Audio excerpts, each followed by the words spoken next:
Welcome to Nevada Newsmakers. On the program today, our first guest is not running for governor, but she may be the next speaker. Ray Hagar has the rundown. Thanks, Sam. Today's guest, Barbara Buckley.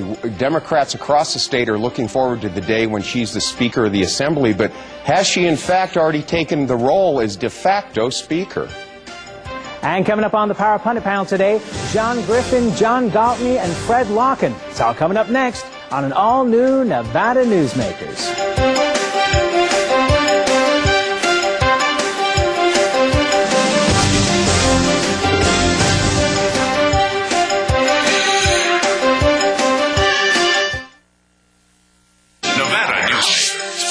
Part by the Tahoe Reno Industrial Center, the world's largest industrial park, the resort at Red Hawk, and the Peppermill family of casinos. Corporations moving to the Tahoe Reno Industrial Center require reliable power, fiber optic communication, and clean water sources. And yet, there's another amenity we're very proud of here at TRI, rail service. So far, we've built over 2 miles of railroad track, and another 3.6 is under construction. When companies need to transport freight, we're going to help them move it quickly and efficiently. Welcome to the Tahoe Reno Industrial Center, the largest industrial park in the world, building economic prosperity for Nevadans. Something spectacular has taken wing not far from Reno or Lake Tahoe, and never far from your mind. An escape of fine dining and legendary golf. Introducing the resort at Red Hawk. And at the center of it all, we've feathered our nest with new villas that have elevated Red Hawk to the status of a premier resort. The resort at Red Hawk, a beautiful new arrival in northern Nevada. As an employer, did you know you can be held liable for negligent hiring? A background screening by Employer Links can uncover criminal records, like alcohol and drug convictions. It can verify the applicant's education, driving records, and professional licenses. Employer Links can check civil records, registered sex offender records, and social security fraud. Hiring the right person shouldn't be a gamble. Call Employer Links. Employer Links, protecting your investment.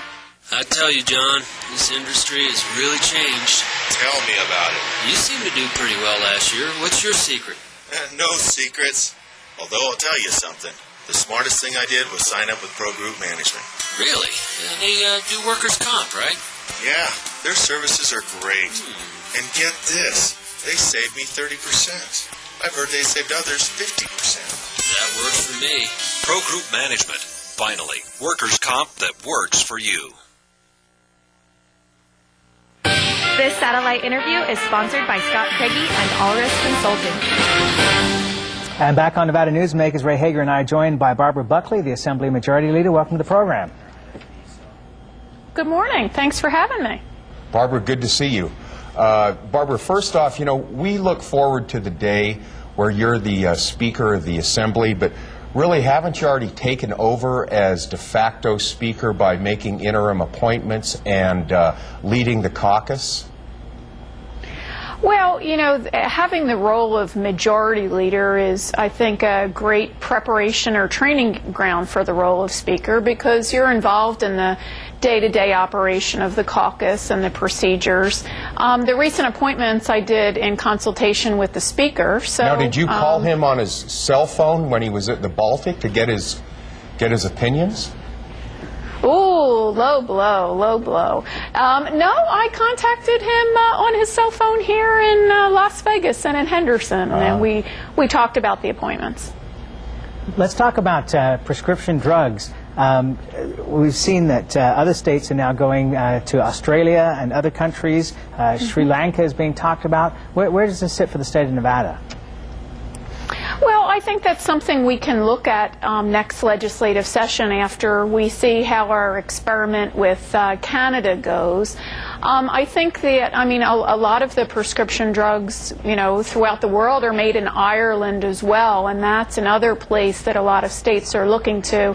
I think probably in the end what will make the most difference is ensuring that the drugs are safe. And that has to be paramount. But certainly looking at other countries might be a next step for us. Barbara, going into the 07 legislative session, it seems like Democrats have many issues on their plate: eminent domain, health care, education, sex offender legislation. Could you possibly give us the key things for the Democratic platform for the 07 legislature? Well, I think we're just now beginning to look at that, and some of the issues that you mentioned will be front and center on our platform. I think the United States Supreme Court decision on eminent domain was very disappointing, and it may be that it's time for an outright ban on eminent domain when it's used to benefit another private property owner. Health care, I mean, we continue to have one of the highest rates of uninsured in our nation. I'd like to see us expand health insurance to more employees of small businesses. We took a step to do that last session. I'd like to see us expand on that. And education. I think one of the best measures we passed last session was to fund innovative educational programs. I'm wearing a Charger button right here. I just came from Clark High School, which has a great magnet program for math. And I think we need to look at more as in our state as to what is working and expand it to other schools. So I think those will be some of our top issues. You said in a recent article in the Review-Journal that the growth of spending at the legislature is going to drop in 07. How do you think you're going to accomplish that with the tremendous growth we're seeing?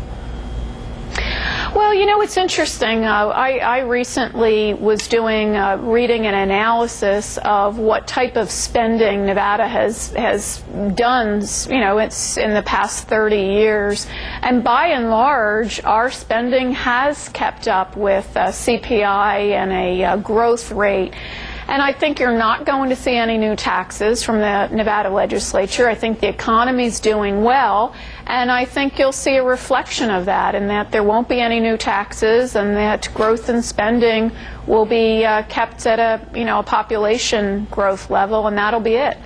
You know, that sounds a little bit like Tabor. Let's take a break and come back and talk about that right here on Nevada Newsmakers. For a videotape copy of any Nevada Newsmakers program, call 775-857-2244. The tapes are $20 each, including shipping. For more than a decade, the Southern Nevada Water Authority has been helping the community embrace conservation as a way of life.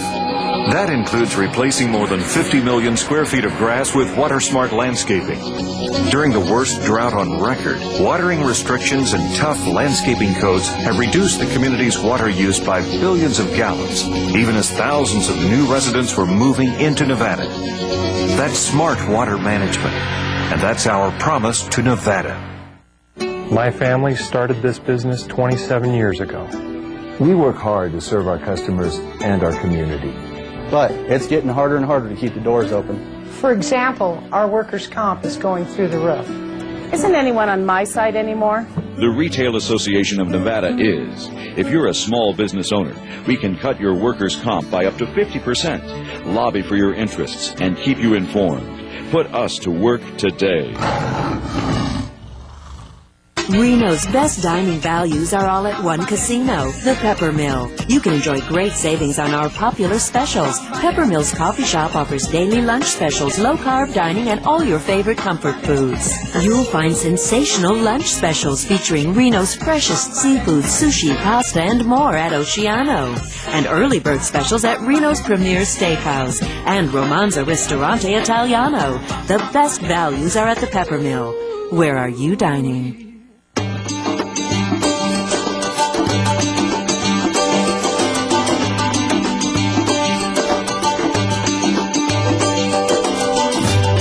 Many of the materials we rely on every day come from the ground, and modern mining technology brings them to us cleaner and safer than ever before. To learn more about America's natural resources, visit nma.org, the National Mining Association.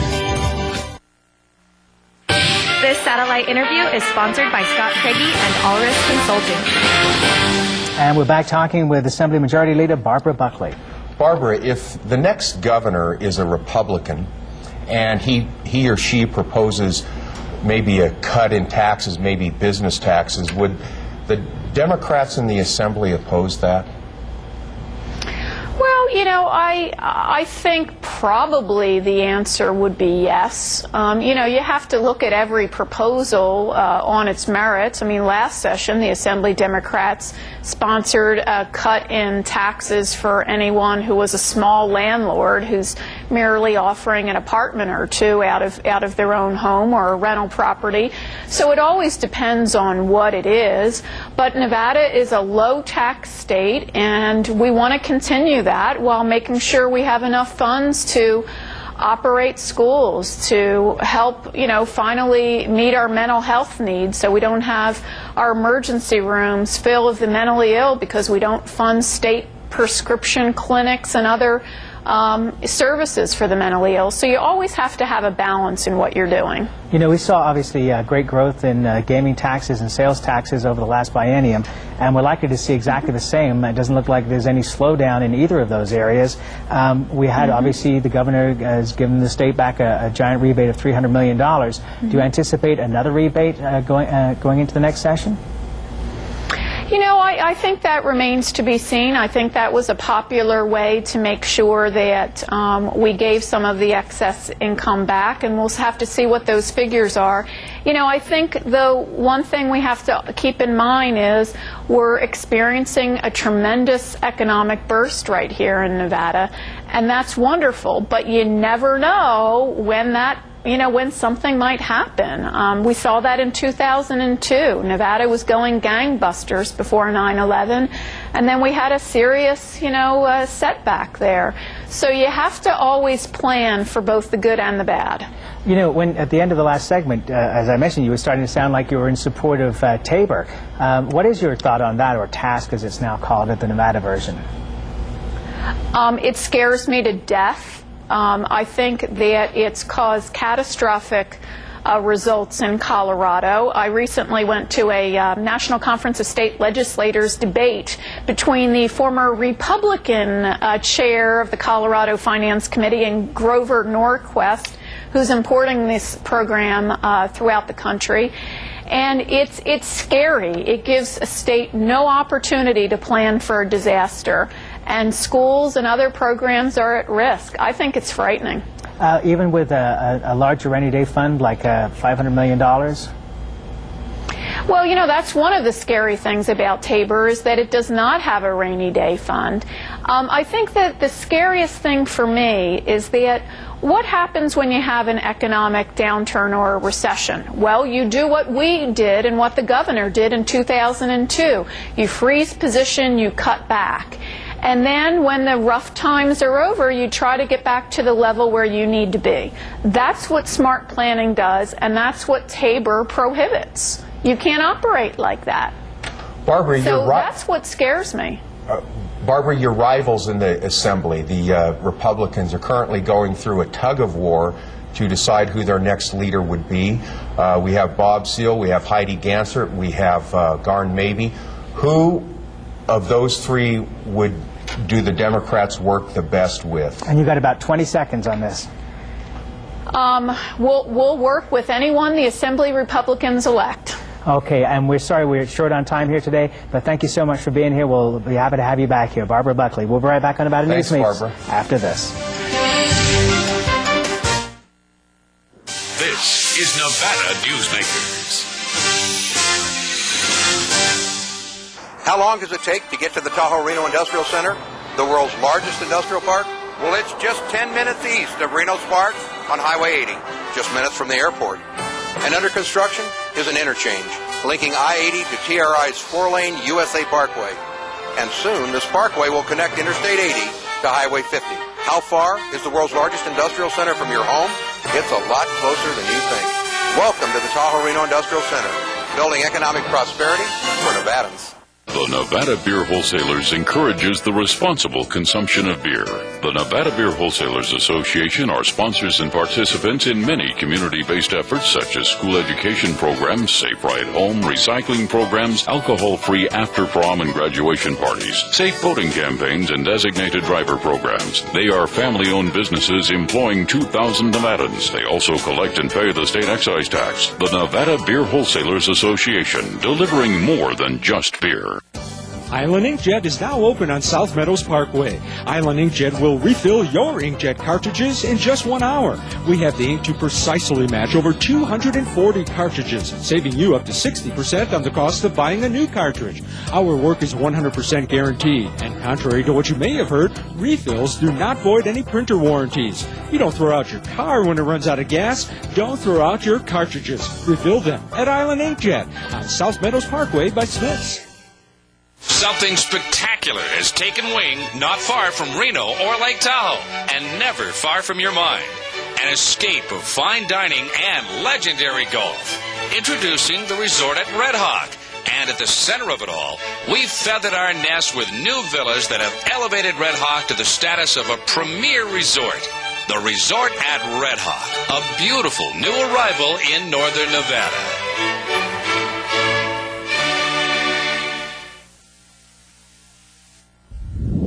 And now, back to Nevada Newsmakers with Sam Shad. And joining Ray and I on the Power Pundit panel today, John Gwaltney with the State School Board, Fred Lokken, Professor of Political Science at Truckee Meadows Community College, and John Griffin with the Crowell Group. Welcome to all of you. Mr. Gwaltney, I wanted to start with you. Barbara Buckley did not want to cut taxes, but if we're bringing in enough tax revenue where we're giving back $300 million, shouldn't maybe a tax cut or a deduction be considered during the legislature? Well, certainly if you're going to give money back more than 1 year, it would appear to me that a tax cut would make more sense than a rebate. But let me indicate to you that much of what I'm hearing from the 17 counties that are looking at their budgets for public schools is that massive cuts, substantial cuts, are taking place in the public school system. The raises that were suggested are really not there. An awful lot of the budget which is necessary for support of public schools are just simply not there. And so I would suggest to you the $300 million has a better use. Do you think that the legislature hoodwinked public education in this last section? I absolutely do. Could you expand on that maybe? Well, I think part of the issue is that when we looked at the budgeting, or the support which was in that, originally there was supposed to be about $46 of new funding per student in reference to the public schools. Looking at how that was composed, I don't believe that's there. I can't give you the exact figure, but I just don't believe that was there. Secondly, if it had been there, it would have been insignificant. It just was not enough. They concentrated on textbooks, raises, bonuses, and so on, and the big picture skipped by without looking at the total support for public education. It wasn't looked at. You know, but isn't the big battle going to come here? I mean, you know, obviously on the ballot we're going to have initiatives for a Prop 13 type reduction. We're looking at the Tabor task initiative. Isn't there going to be just a mighty war going on during the election cycle over too much money, not enough money, Fred? Well, it is, and it will begin with the governor's race. I think that the race coming up in 2006 is literally going to be the battleground over this issue of do we raise taxes or maintain the rates that we have, or do we roll them back? And the arguments that are started by the parties there will just naturally roll into the 2007 legislative session. On the other hand, I think the other point that Barbara made is a valid one. We are perhaps too optimistic to think that the economy is going to keep going like this. And it may be esoteric to talk about this because we easily could be dealing with a recession by the legislative session of 2007 and actually looking at cutting, which you feel you need to spend more on. And to me, that at this stage is perhaps the bigger risk. Okay, but I mean, if you look realistically at what's going on in both northern Nevada and southern Nevada, what indicators do you see that point toward a recession in the Silver State? I mean, the booming building boom, I'm getting confused here, the building boom down south with these city center project, the Wynn wants to put in a similar type project down there. Nobody's looking at slowing down the growth in casino building. The locals casino industry has got everything planned out over the next 5 to 7 years, seeing growth there. Up in northern Nevada, we're seeing exactly the same thing. What do you think would trigger a recession in the Silver State? Well, we also have to remember that 80% of our state budget's driven by gaming tax and sales tax, highly recession vulnerable, and all we need is another 9/11 to think that we aren't going to have something happen between now and 2007 is, I think, just unrealistic. And our government, I think, at the federal level keeps reminding us of that. That, you know, they're doing the best job they can, but we've dodged a few bullets already. And another terrorist attack is going to send that same fear that we saw after 9/11, and I think have the same consequential effect. Nevada was lucky the last time. It bounced back very quickly. But I would rather see the state move to a pattern of being less recession vulnerable by finding other revenue streams. And that's something that this, you know, the past legislative sessions have not been willing to really explore. As long as we depend on sales tax and gaming tax, we're in a house of cards, and all of this could fall apart. And the biggest impact would be in areas like education, which are so dependent on that, with over half the budget going to higher ed and K-12. I think we need to step forward, be responsible, and think about a different way of structuring our funding in Nevada. Okay, John. But to some degree, I think Fred's point, the industry, the gaming industry, is taking care of some of that. I mean, the 800-pound gorilla right now in southern Nevada is not Steve Wynn, it's Stations Casinos. And their primary market is neighborhood gaming. I don't think, you know, if there's another 9/11, if there's another catastrophe, sure, maybe the tourist-related aspect of the gaming industry dips. But I think, at least in southern Nevada, that bet's been hedged by just the massive explosion of neighborhood gaming. And you look up in northern Nevada, you know, two of the biggest and best properties in northern Nevada derive most of their income off of neighborhood-related customers, Peppermill, Atlantis. And so, to some extent, I think the industry's taking care of some of that. And the Peppermill is going to announce their next tower and convention space coming up on Thursday. Stations is putting in what would be a Green Valley Ranch-type property down at Mount Rose. Cabela's is coming into the north. The Reno Hilton property is, if that goes through, is going to be the largest water park in America, indoor water park in America. I mean, and I agree with you, both ends of the state seem to be booming, and I just don't see that in the short term. Perhaps, you know, obviously in the long term, Lord knows what's going to happen. Yeah. But in the short term, over the next couple, 3 to 5 years, I don't see anything but growth unless there was a huge disaster in California, for example, that stopped people coming over. Excuse me, sir. Never interrupt the host. No, please. Anytime, please. Actually, I think the bigger threat is the energy question. Don't forget that as gasoline rises, it may not be the problem in trucking over the hill to from Sacramento here. It has to do with the amount of disposable income people have in their pocket and what they can actually buy. The slowing of the economy, and I think that's already underway. And I hesitate to totally agree with Fred here as a colleague, but I would suggest that the economy is going to level off. There's no question about that. And if energy prices stay high, it will take a sizable piece out of people's pocket. And as they face that situation, recreational costs, our activities, have always been one of those things people are willing to give up a little. So the question of whether they're planning to build gigantic centers for gaming is not, to me, quite as significant as can we handle the adjustment to a massive increase in the cost of energy. We're a very high energy consuming country. We have like 6% of the world's population and consume well over 30% of the world's energy. And that hits us harder than anybody else. And it's going up 45% this winter.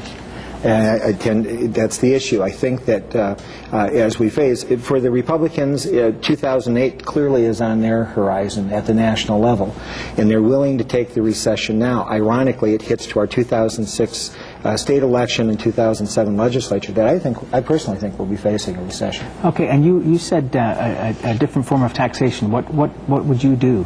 I mean, you're not looking at a gross receipts type tax, are you? Oh, gosh. Bringing that nightmare back. No, that's a dangerous area. And actually, I think we even have to go back to what was passed in the 2005 legislature. You know, this cap on the growth in property tax is going to have a profound impact on our communities in Nevada. And that wasn't, I think, adequately addressed. And as a result, I mean, in areas, some cities that maybe have pretty significant redevelopment efforts underway, or we're counting on those gross receipts from property tax increases to fund a lot of their needs, now don't have that revenue stream because of that cap. Net good thing from the cap, of course, is that it's predictable, but the net bad thing is it didn't factor in the impact on state and local government in Nevada. So I think the entire, I wish the governor would call together the task force again and really start to talk about things that get us off of recession vulnerable. You know, they're standard things. I mean, nobody likes it, but an income tax of some sort is at least a more stable income. And the chances of that would be right up there with the Democrat winning congressional district too, right?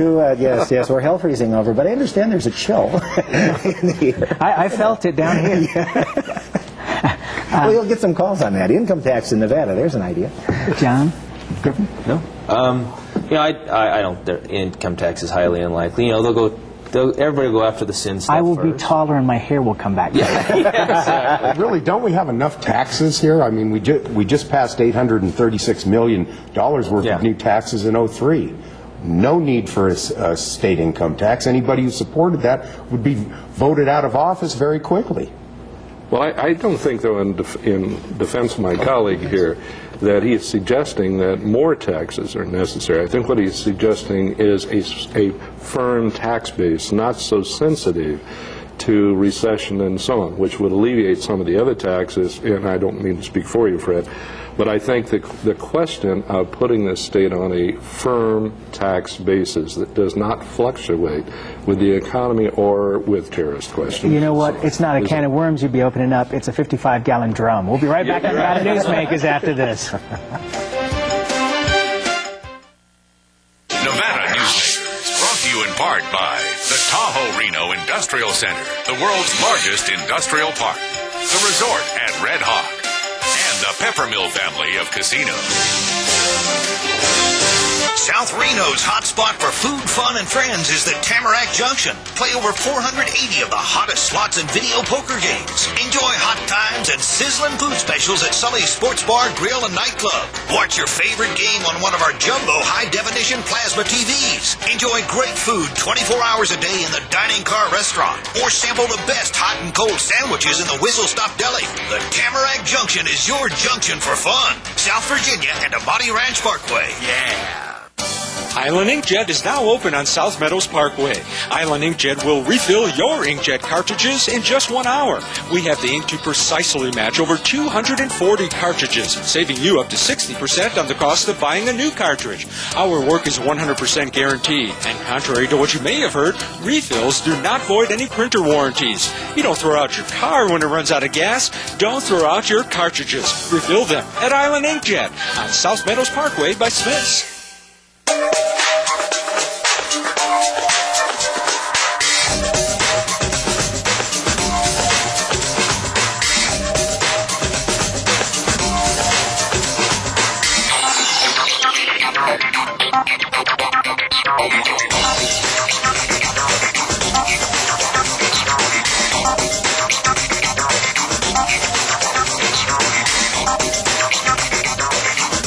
Happy Hour at the Peppermill.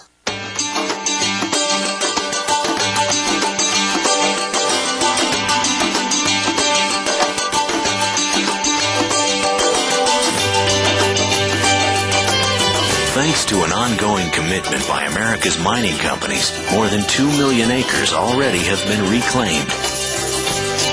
To learn more about reclamation or other aspects of mining, visit nma.org. The National Mining Association.